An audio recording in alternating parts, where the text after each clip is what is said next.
Selamat sobat muda, apa kabar? Selamat datang di channel Inspirasi Anak Muda. Kedatangan saya Kapian dari Children Care Ministry Indonesia.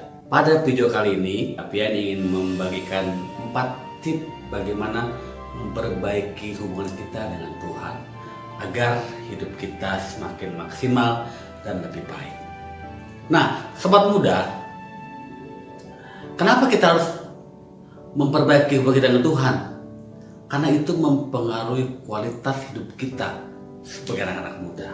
Banyak di antara anak muda sekarang ini hidupnya berantakan, bahkan menyepelekan hubungannya dengan Tuhan. Makanya banyak anak muda yang terlibat masalah silih berganti. Bukannya mendapatkan kemenangan, melainkan selalu mendapatkan masalah yang terus datang menghampiri hidupnya. Apa yang salah? Apakah anak muda, sobat muda, tidak mengetahuinya atau menyepelekannya? Nah, video kali ini Kapian ingin membagikan 4 tips bagaimana memperbaiki hubungan kita dengan Tuhan. Tapi sebelumnya, teman-teman sobat muda, tekan tombol subscribe-nya dulu ya. Oke, kita simak ya. Tips yang pertama, bagaimana memperbaiki hubungan kita dengan Tuhan. Berdoa dengan hati yang jujur yang digerakkan oleh Roh Kudus. Berdoa kedengarannya sangat sederhana, tapi doa bisa membuat kita tenang. Bahkan doa dengan hati yang jujur, tulus bisa mengubahkan kegelisahan menjadi ketenangan. Doa dengan hati yang jujur itu harus digerakkan oleh Roh Kudus. Dalam Yohanes 4 ayat 24 dikatakan bahwa Allah itu roh, bagi mereka yang menyembah Dia sembahlah dalam roh dan kebenaran. Jadi teman-teman, sahabat muda, berdoalah dengan hati yang tulus dan jujur, yang digerakkan dengan Roh Kudus, dengan Roh Tuhan. Kenapa? Karena doa itu adalah komunikasi kita dengan Allah. Jika kita ingin tetap memperbaiki hubungan kita, berdoa dengan hati yang tulus. Jadi teman-teman, jujur atau tidak jujur kita dalam berdoa, Tuhan tahu. Jujur dalam segala apapun yang kau alami sepanjang hari ini, misalkan dosa apa yang telah kau perbuat, minta ampun. Doa yang selalu dengan hati yang jujur kepada Tuhan, jangan tutupi, karena Allah kita yang Maha Tahu. Itu yang pertama. Yang kedua, saat membaca firman Tuhan, renungkanlah dalam hatimu, maka engkau akan dapat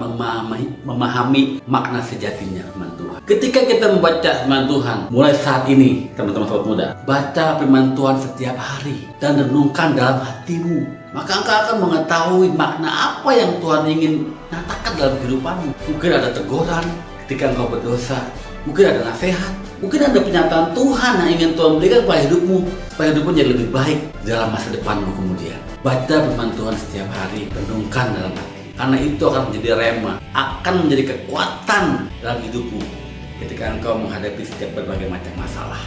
Jadi teman-teman, yang kedua adalah baca firman Tuhan setiap hari dan renungkan dalam hatimu.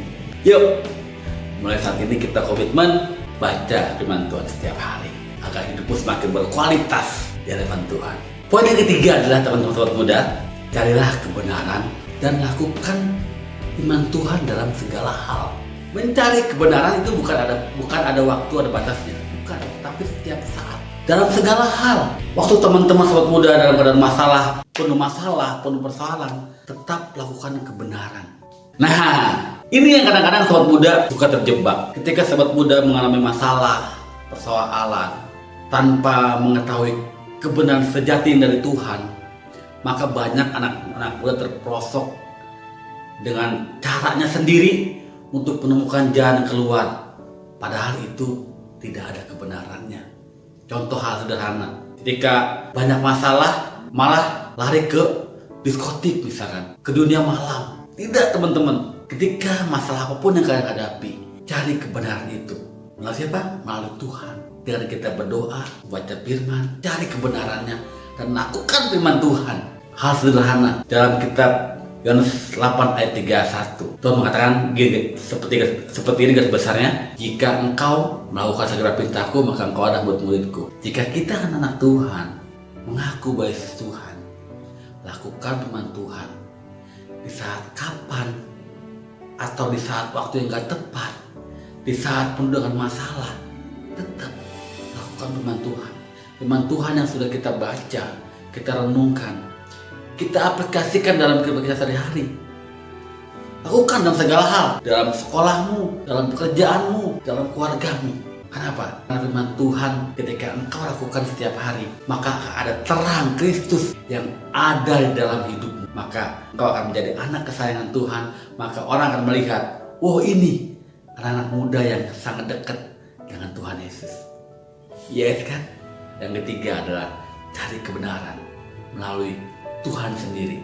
Dan lakukanlah firman Tuhan setiap hari.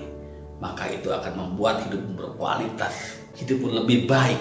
Karena ada kebenaran yang engkau timbulkan dalam kehidupanmu, engkau munculkan dalam kehidupanmu. Karena ada firman Tuhan yang engkau lakukan setiap hari. Jadi teman-teman, sobat muda, cari kebenaran itu, lakukan firman Tuhan. Maka hidupmu akan berkualitas. Yang keempat adalah datang di hadapan Tuhan dan refleksikan hidupmu setiap hari. Dan tetap menjaga hubungan baikmu dengan Tuhan. Ketika anak Tuhan rajin berdoa, rajin baca firman, rajin melakukan firman Tuhan, maka ada merefleksikan diri ketika engkau sedang beristirahat atau mau beristirahat malam. Refleksikan hidupmu dengan Tuhan. Saat teduh sejenak, bahkan bisa lebih lama itu lebih baik. Merefleksikan Tuhan sudah apa saja sudah perbuat sepanjang hari ini. Apa yang sudah aku lakukan Tuhan? Apakah aku sudah buat engkau tersenyum? Apakah aku sudah buat engkau menangis? Refleksikan hidupmu. Datang setiap hari di hadapan Tuhan. Maka itu akan menunjukkan kualitas hidupmu yang sesungguhnya. Kenapa?